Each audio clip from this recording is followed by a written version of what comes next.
You ever get that feeling? You know the one, like there's something more going on, something just underneath the surface of everything we see? Well, today, we're diving deep into that idea. We're talking about breaking free from the Matrix, a concept that's way more than just sci-fi. It has roots that go back thousands of years. Ah, that iconic line. It gives you chills, right? But it's so much more than a great movie moment.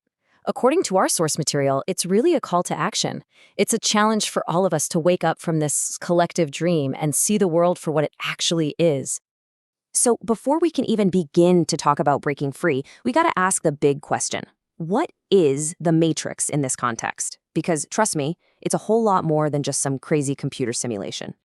Yeah, so think of the Matrix less as a piece of software and more as an illusion world.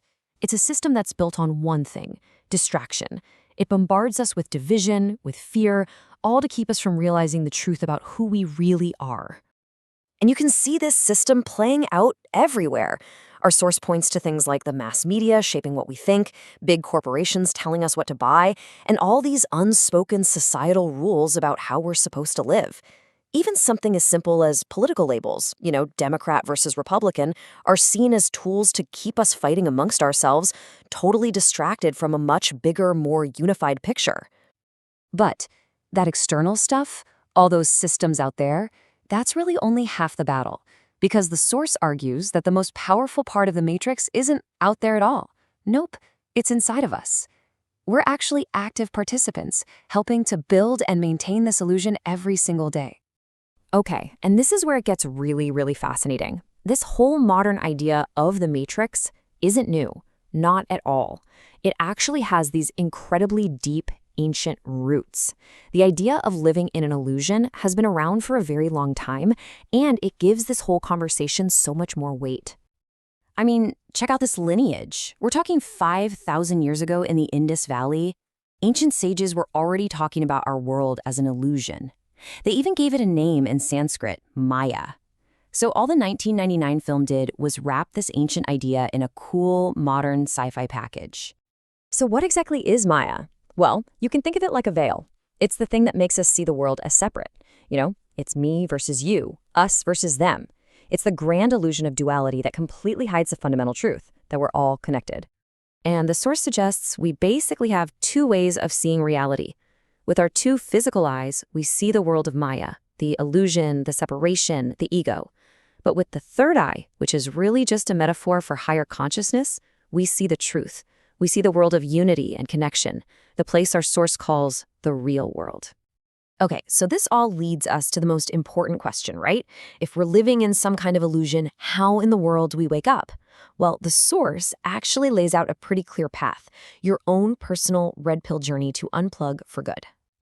It all starts with 4 key steps. Number 1, develop critical thinking. You have to question everything, because the unthinking crowd is the Matrix.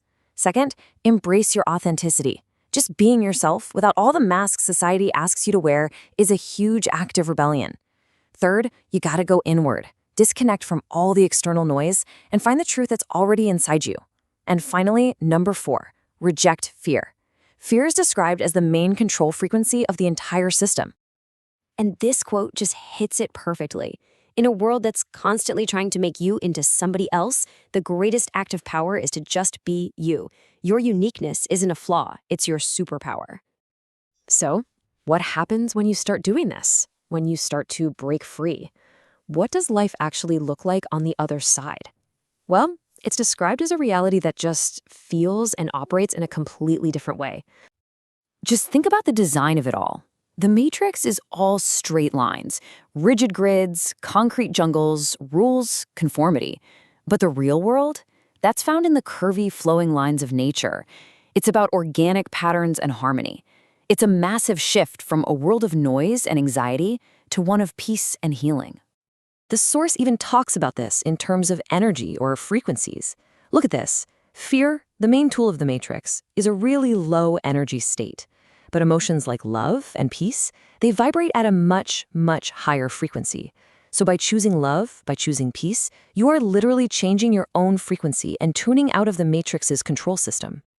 And at the end of the day, the ultimate realization in this real world is that the idea of separation was the illusion all along. The idea of me versus you just dissolves. It's perfectly captured in the ancient Mayan greeting, I am another you. We're all just reflections of each other. Which brings us to this one final, powerful thought. A reminder that any time you feel like the world is trying to bury you, maybe, just maybe, it's just planting you so you can grow. So the only question left is the same one Morpheus asked Neo, and the one this source is asking you right now. Are you ready to wake up?